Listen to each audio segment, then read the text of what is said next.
이사야서 네 번째 강의 시간이죠. 1절을 보시면 아모스의 아들 이사야가 받은 바 그랬어요. 받은 바. 이 받았다라는 말은 보았다라는 뜻이기도 합니다. 우리 1장 한 장을 뒤로 넘겨서 1절을 보시면 유사한 패턴으로 시작을 하죠. 1장 1절을 보시면 유다왕 우시아와 요담과 아하스와 히스기야 시대에 아모스의 아들 이사야가 유다와 예루살렘에 관하여 무슨 계시라? 본 계시라. 그러니까 보았다라는 말이 사실은 더 정확합니다. 그러니까 이사야서는 하나님의 미래의 어떤 확정된 그림을 이사야로 하여금 미리 보여주시는 하나님의 꿈입니다. 하나님의 꿈을 누가 붙잡은 거죠? 이사야 선지자의 비전으로 보여주신 겁니다. 믿습니까? 그래서 1장과 2장에 큰 차이점이 있다면 1장은 과거에서 현재까지의 이스라엘의 참담한 현실, 그리고 이제 2장은 장차 하나님은 그럼에도 불구하고 이 백성을 어디로 안내할 것인가에 대한 궁극의 그림을 이사야 선지자로 하여금 미리 하나님의 시선으로 보여주시는 겁니다. 믿습니까? 자, 그런데 2절을 보세요. 2절을 보시면 말이래 그랬어요. 말이래. 자, 잠깐 앞을 보십시다. 여기 말이래 그러니까 뭐 8월이면 공과금 내는 31일이라든지 그런 말이래 개념이 아닙니다. 여기서는 정확하게 감추어진 날, 그러나 아직은 드러나지 않는 날. 그런데 이 말일은 하나님의 계획이 본격적으로 개입되어서 그것이 다 결실하고 보여지고 만져지고 드러나는 어떤 감추어진 날을 그냥 말이래라는 표현으로 썼어요. 그러니까 이 말일은 어떤 시간의 끝을 얘기한다든지 그런 의미가 아닙니다. 정확하게 하나님의 감추어진 시간. 믿습니까? 자, 그런데 말일에 여호와의 전에 산이, 여호와의 전에 산이면 무슨 산으로 우리 많이 알고 있죠? 그렇습니다. 시온산입니다. 근데 시온산이 이렇게 높은 산은 아니에요. 시온산이 모든 산 꼭대기에 굳게 설 것이요 모든 작은 산 위에 뛰어나리니 만방이 그리로 뭐 할 것이라? 모여들 것이라. 지금 이 놀라운, 이 기막힌 꿈 같은 장면을, 하나님의 마음에 있는 내용을 누구의 눈에 보여주시는 거죠? 그렇습니다. 이사야의 눈에 미리 담아서 보여주시는 거예요. 자, 그런데 여기 모여들 것이라 그래서 모여든다는 말은 흐른다. 원래 원뜻은 흘러간다. 자, 그러면 물어봅시다. 흐르는 것은 중력의 법칙을 따라서 높은 데서 낮은 곳으로 흐릅니까? 낮은 곳에서 높은 곳으로 흐릅니까? 높은 곳에서 낮은 곳으로 흐르죠. 이게 질서예요. 원칙이에요. 그런데 만방이 몰려들 것이다. 근데 이 몰려든다는 말이 무슨 뜻이냐 봤더니 흐른다라는 의미예요. 그럼 흐르면 올라가겠어요? 내려가겠어요? 그게 중력의 법칙이에요. 그런데 여기서는 시온산을 향해서 어떻게 해야 돼요? 올라가야 돼요.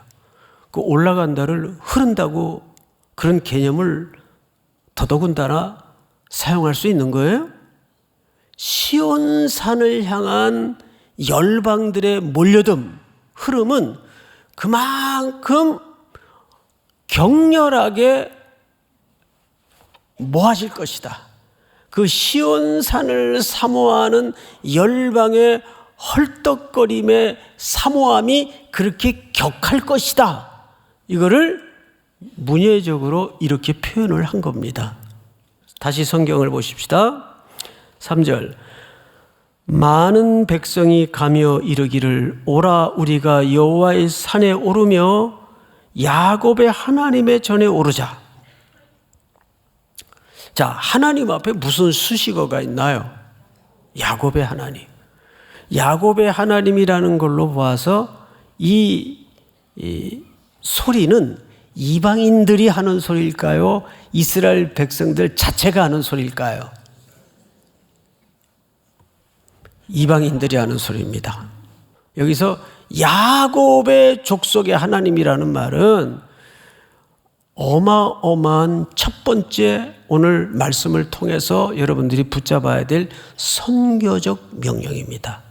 열방들이 누구를 통해 하나님을 알게 됐다는 뜻입니까? 이스라엘 백성들을 통해서, 야곱의 족속을 통해서. 와, 저 작은 민족이, 저 볼품없는 민족이 하나님이라는 신이 함께하니까 천하 무적이 되고 천하에 넘볼 수 없는 민족이 되는구나.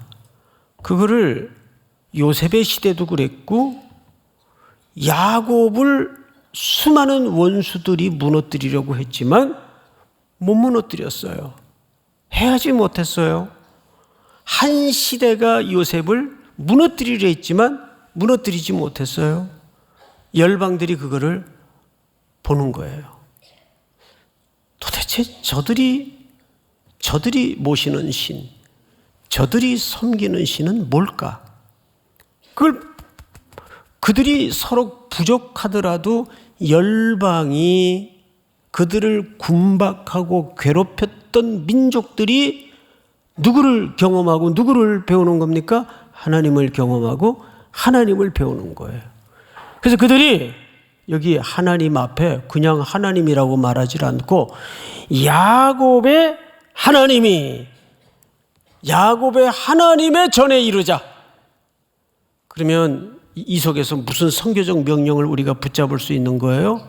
여러분들을 통해서 이 열방의 이방의 모든 하나님을 알지 못했던 백성들이 누구를 배우도록 해야 될까요?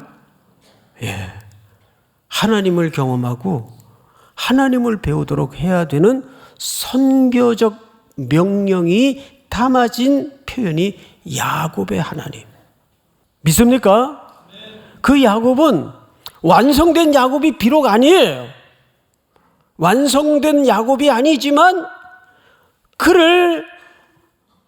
그가 모시는 어떤 분이 절대자가 어떻게 이끌어 가시고 어떻게 만들어 가시는가를 열방으로 하여금 보게 하는 겁니다. 이게 무슨 명령이라고요? 이 선교적 명령이에요. 그것은 국경을 넘어 꼭 가방 들고 나가야만 선교를 할 수 있는 게 아니고 넓게는 그런 범주에 속하지만 작게는 현실적으로는 여러분들의 일상 속에서 나를 매일 힘들게 하는 그 부장님에게 하나님의 살아계심을 보게 만들고, 그러려면 여러분들이 하나님을 신뢰하고 그분을 의지하는 그림을 일상에서 드러내야만이 가능한 일입니다. 믿습니까? 자, 그런 선교적 언어예요. 자, 야곱의 하나님의 전에 이르자. 그가 그의 길을 우리에게 가르칠 것이다. 내가 원하는, 내가 가고자 하는, 내가 하고자 하는 길을 가르칩니까? 그분의 길을 가르칩니까? 그분의 길을 가르치는 거. 하나님의 길이 어떤 길인지를 우리가 배우자. 저 이스라엘 백성들이 걸어가던 살아냈던 그 하나님이 그들에게 인도하시고 가르쳐 주신 그 길을 우리도 여호와의 산에 올라서 배우자. 그런데 그 산에서 뭘로 배울까요? 3절 하반절을 보시면 이렇게 돼 있어요. 우리가 그 길로 행하리라. 삶의 결단도 있죠. 이는 율법이 시온에서부터 나올 것이요 여호와의 말씀이 예루살렘에서부터 나올 것이니라. 할렐루야. 그러니까 열방이 뭐에 대한 목마름이 마음에 가난한 마음으로 가득 찼죠? 하나님 말씀에 대한 열망으로 열방이 몰려들기 시작하는 거예요. 저 시온산을 향해서 물이 흐르듯 그냥 콸콸콸콸 쇄도하듯 그렇게 열방이 모여드는 이 놀라운 그림을 하나님의 마음에 있는 내용을 이사야 선지자에게, 아니 오늘 이 시간 우리 3일의 성도들에게 보여주고 만나게 하는 겁니다. 믿습니까? 자, 그런데 4절을 볼까요? 그가 열방 사이에 판단하시며, 이 판단하다 샤파트는 미시파트에서 나온 뿌리가 같습니다. 그러니까 하나님의 통치를 얘기합니다. 여기서는 누가 틀렸고 누가 맞았고 이 얘기를 하고자 하는 게 아니고 하나님이 좌정하셔서 하나님이 드디어 본격적으로 통치를 시작하신다. 누구에게까지? 열방에게까지. 자, 4절을 다시 보십시다. 그가 열방 사이에 판단하시며 많은 백성을 판결하시리니 무리가 그들의 칼을 쳐서 뭘 만들어요? 칼은 뭐고 보습은 뭐예요? 자, 제가 노량진에 좀 살아봐서 보습학원이라는 학원을 많이 봤어요. 보습이 뭡니까? 뭐 이렇게 촉촉하게 하는 보습제예요? 농기구를 얘기하는 거예요. 이 삽자루 같은 데다가 이 끈을 매달아 가지고 앞에 뭐 짐승이라든지 몇 사람이 쭉 끌고 가면 그 흙이 고랑이 패지고 농사 작업이 진행이 되죠. 그런 농기구를 얘기하는 거예요. 그 농기구는 농사 짓는 기구란 말이에요. 농사는 왜 지어요? 사람을 먹여 살리려고 지어요. 칼은 뭐 하는 겁니까? 칼은 상대를 죽이고 뺏고 네가 안 죽으면 내가 죽으니까 피가 엉키고 피가 튀는 살상무기예요. 그거를 쳐서 보습을 만든다는 이야기는 과거 하나님의 말씀을 알지 못할 때는 어떻게든 내가 내 파일을 많이 확보해서 내 가족, 내 자식들만 먹여 살리는데 내 인생을 몰두하기에 바빴어요. 그러니까 내 손에 칼이 들려져야 돼요. 그래야 나도 살고 내 가족도 살아요. 이게 보통 사람들이 살아가는 삶의 방식이고 양식입니다. 양태입니다. 자, 그런데 보습을 만든다는 것은 농기구를 만들어서 어떻게 하겠다는 얘기예요. 이제는 사람을 죽이는 삶에서 뭐 현실적으로 얘기하면 내가 5,000명분을 혼자 먹고 살겠다는 그런 야무락진 꿈에서 내가 5,000명 아니라 5만 명을 나에게 허락한 인생의 모든 분복 동안, 시간 동안 먹여 살리겠다는 꿈으로 바뀌는 겁니다. 믿습니까? 이것이 이사야 선지자에게 보여주시는 하나님의 꿈이에요. 거기서 끝나는 게 아니에요. 4절 하반절에 보면 이렇게 되어 있습니다. 다시는 뭐를 준비하지 아니하리라? 전쟁을 연습한다는 말은 상대를 죽이겠다는 의지가 담아진 반복되는 행동을 얘기합니다. 그 의지도 내려놓겠다. 뭐 단순히 정치권이나 군사적으로 표현하는 무장해제가 아닙니다. 칼을 쳐서 보습을 만들고 창을 쳐서 창을 녹여서 낫을 만들고 전부 죽이던 의도의 삶에서 이제는 이웃을 먹여 살리겠다는 꿈으로 바뀌는 거예요. 이거는 힘이 어떤 억압된 억누름이 가져다주는 변화일 수가 없어요. 복음과 하나님의 사랑만이 가져다주는 변화입니다. 이 시대는 그 해답밖에 없어요. 자, 그런데 이제 5절로 넘어가 보십시다. 야곱의 족속아, 3절에서도 봤죠? 야곱의 족속아 오라, 우리가 여호와의 빛에 행하자. 여러분, 오라라는 말은 지금 이들이 여호와의 빛에 있다는 얘기입니까? 지금 어딘가 멀리 떠나 있다는 얘기입니까? 그것이 일장의 현실이었어요. 어찌하여 신실하던 성읍이 창기가 되었는고. 우리 지난주 현실이었죠. 유다와 예루살렘이 빠진 처에 있는 현실이었어요. 이제 이런 꿈을 미리 보여주시면서 하나님의 마음을 보여주시고 이사야의 눈에 넣어서 시온산의 비전을 보여주셨어요. 이제 현실적으로 들어갑니다. 그러니까 돌아오라. 그리고 이렇게 얘기합니다. 우리가 여호와의 빛으로 가자입니까? 빛에 행하자입니까? 달라요. 정확히는 여호와의 빛 속에서 걸어가자 그 뜻이에요. 이미 이들은 하나님의 백성인데도 불구하고 빛 속에 있는데도 불구하고 계속 눈 감고 귀 막고 안 듣고 안 보고 어둠 속을 스스로 자처하여 걷고 있는 상태를 얘기합니다. 매주 하나님의 말씀이 선포되고 매주 예배자로 현장에 와 있는데 계속 토한 것을 도로 집어먹는 삶을 살고 있다면, 그래서 그 얘기를 이렇게 합니다. 6절 같이 한번 읽읍시다. 시작. 주께서 주의 백성 야곱 족속을 버리셨음은 그들에게 동방 풍속이 가득하며 그들이 블레셋 사람들 같이 점을 치며 이방인과 더불어 손을 잡아 언약하였음이라. 여기 동방풍속이라는 것은 그들이 어떤 어둠에 지금 던져져 있는가 하면 세 가지 어둠에 던져져 있는데, 여기 가득하다라는 말은 거기에 이미 푹 담아져 있다 그 뜻입니다. 이 풍속이라는 것은 문화를 얘기합니다.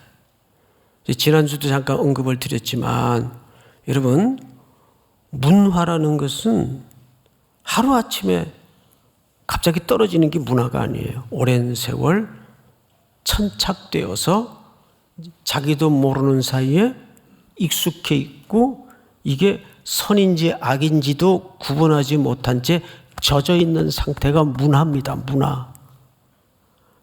이미 이스라엘 백성들이 하나님의 공동체 문화를 저버리고 이방 동방 풍속의 문화에 깊이 쪄들었어요. 우리 그리스도인들 가운데는 그런 모습이 없을까요?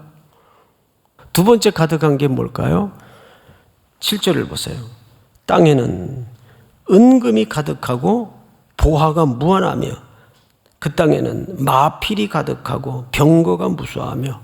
자, 앞을 보실까요? 신명기서에 보면 너희가 가나안 땅에 들어가서 왕을 요구하는 일이 일어날 것이다. 여러분들은 다 뭐 같은 제사장들입니까? 그렇죠. 그때 세 가지를 금해라.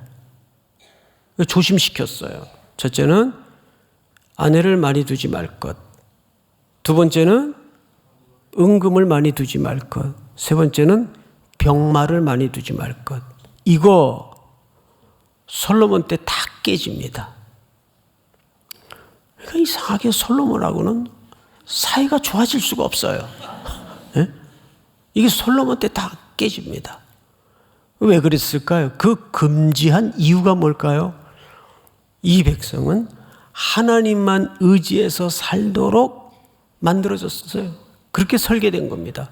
그런데 그런 것들을 점점 확보해서 자기들을 지키고 자기들의 든든한 안위로 삼는다면 하나님 옳게 의지할 수 있을까요?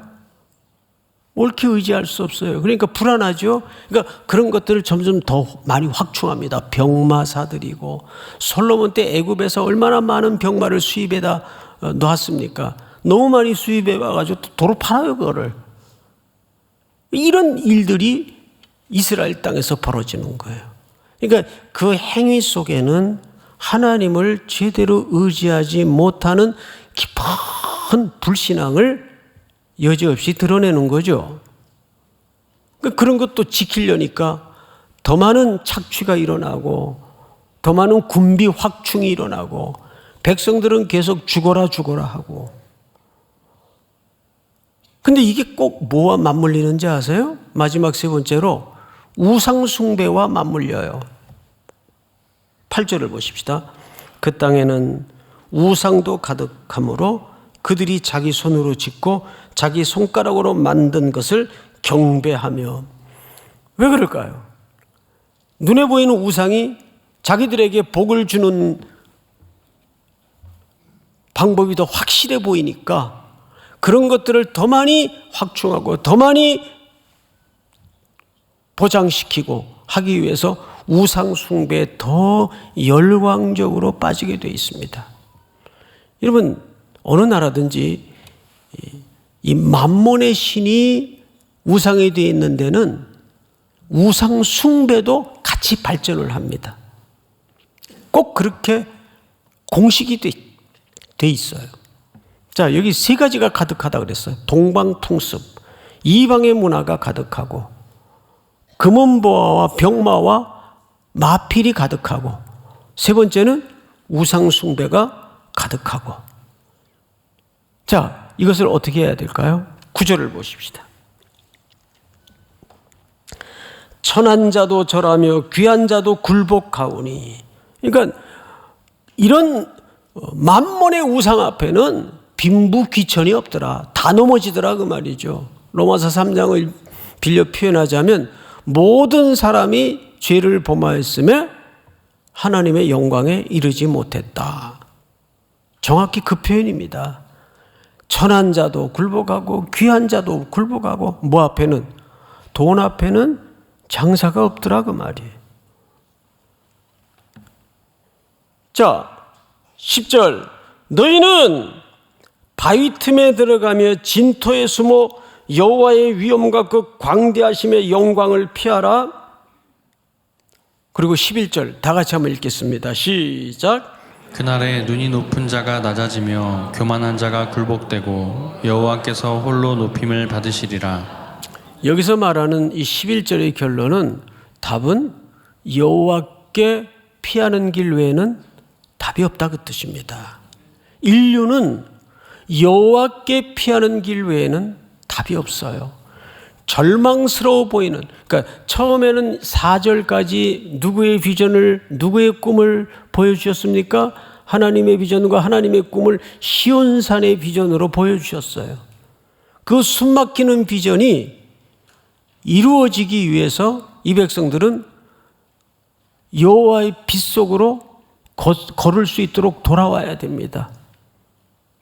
이것이 유일한 길이에요. 여러분, 이 회복을 위해서 예수 그리스도께서 십자가에 높이 달리셨습니다. 거기에서 그분이 구리뱀을 장대 끝에 달아 죽을 수 있었던 이스라엘 백성들이 건짐을 받은 것처럼 예수 그리스도께서 높이 나무에 달리셔서 인류를 위해서, 인류의 궁극적인 진정한 회복을 위해서 죽으신 겁니다. 그러니까 그분만 바라보고 그분께로 피하는 것만이 시대가 살 길이고 인류가 살 길입니다. 그래서 우리는 여름이고 겨울이고 밤낮 구분하지 않고 연세 드신 분이나 젊은이들이 현장으로 떠나는 겁니다. 주님 다시 오시는 그날까지 이 시온산의 꿈이 하나님의 비전이 되고 하나님의 비전이 여러분들의 꿈이 되는 복된 순종과 은혜가 있기를 축복합니다.